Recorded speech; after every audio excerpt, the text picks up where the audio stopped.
Halo semuanya, terima kasih sudah menonton channel ini. Jangan lupa klik tombol subscribe, like, komen, dan juga share ya. Hari itu Gopi dan Ahem berada di kamar dan membicarakan sesuatu hal. Gopi berkata kepada Ahem, "Aku sangat khawatir terhadap sikap Mera kepadaku. Ia tetap saja membenciku." Lalu Ahem berkata, "Kamu tidak usah khawatir." Lalu tiba-tiba ada yang mengetuk pintu. Ternyata itu adalah Mera. Mera pun masuk. Mera meminta izin kepada Ahem untuk pergi keluar. Ahem pun melarangnya.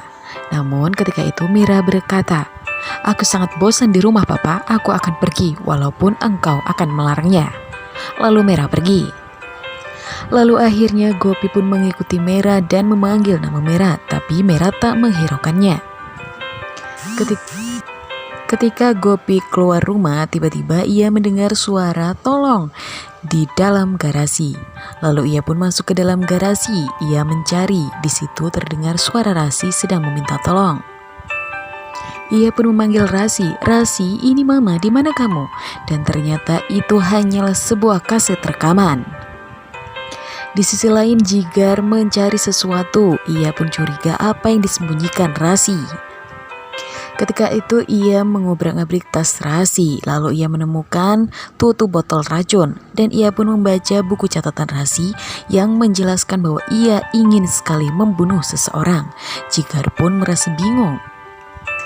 Ketika itu Gopi yang ada di dalam garasi, tiba-tiba pintu tertutup. Gopi berlari dan meminta untuk membukanya. "Tolonglah, siapa yang ada di luar, tolong bukakan." Ia pun memanggil nama Ahem. Saat itu juga Gopi mencium bau bensin. Ia pun menoleh ke belakang dan ternyata ada Rasi di atas jendela. Rasi pun menyalakan korek. Lalu Gopi berkata, "Jangan lakukan ini, Rasi." Tetapi Rasi malah melemparkan korek api yang menyala itu ke dalam bensin hingga ruangan terbakar. Saat itu semua orang panik karena melihat garasi yang terbakar. Lalu Mera muncul di sisi Rasi dan berkata, "Apa yang kamu lakukan, Rasi?" Ketika itu juga Gopi pun seperti kehilangan nafas. Namun ketika itu keluarga pun datang dan melihat Mera yang memegang korek api, sehingga mereka pun salah paham dan menuduh Mera yang melakukannya. Lalu saat itu Mera pun masuk ke dalam garasi dan ingin menyelamatkan Gopi.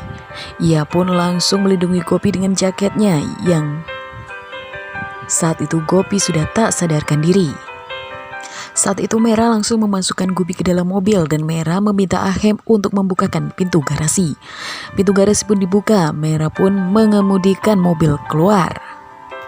Ketika itu Kokila langsung marah kepada Mera dan berkata, "Apa yang kamu lakukan, Mera? Teganya kamu akan melenyapkan ibumu sendiri." Mera pun menyangkal, tetapi Kokila tak percaya dan akan menamparnya. Lalu Jigar pun memegang tangan Kokila dan berkata, "Bukan Mera yang melakukannya, dia adalah Rasi." Kokila pun seakan tambah marah dan berkata, "Kamu sudah gila menuduh Rasi." Lalu tiba-tiba Gopi pun menjawab, "Iya benar, Mera tidak melakukan apa-apa. Rasilah yang menyalakan api itu." Semuanya terkejut. Lalu Jigar menunjukkan buku milik Rasi. Jigar berkata Rasi mempelajarinya dari buku ini. Saat itu Kokila bertanya kepada Rasi, "Rasi, kenapa kamu melakukan ini kepada ibumu?" Rasi menjawab, "Dia bukan ibuku, dia yang telah melenyapkan ibuku." Semua orang terkejut karena melihat Rasi telah mengetahui semuanya. Ketika itu Mera pun berteriak kepada Kokila, "Lihatlah, kau telah menuduhku. Sekarang apa yang akan kau lakukan?" Lalu Kokila meminta maaf kepada Mera. Lalu ketika itu Vidya akan membawa Rasi masuk. Tiba-tiba Pari mengatakan, "Tunggu, Rasi harus tahu yang sebenarnya. Kalau ibunya adalah seorang penjahat." Kokila mengatakan, "Cukup Pari." Tetapi Pari berkata, "Sudahlah. Ia telah mencari tahu dirinya bahwa dirinya adalah anak Rada, tapi ia harus tahu juga bahwa Rada adalah seorang penjahat."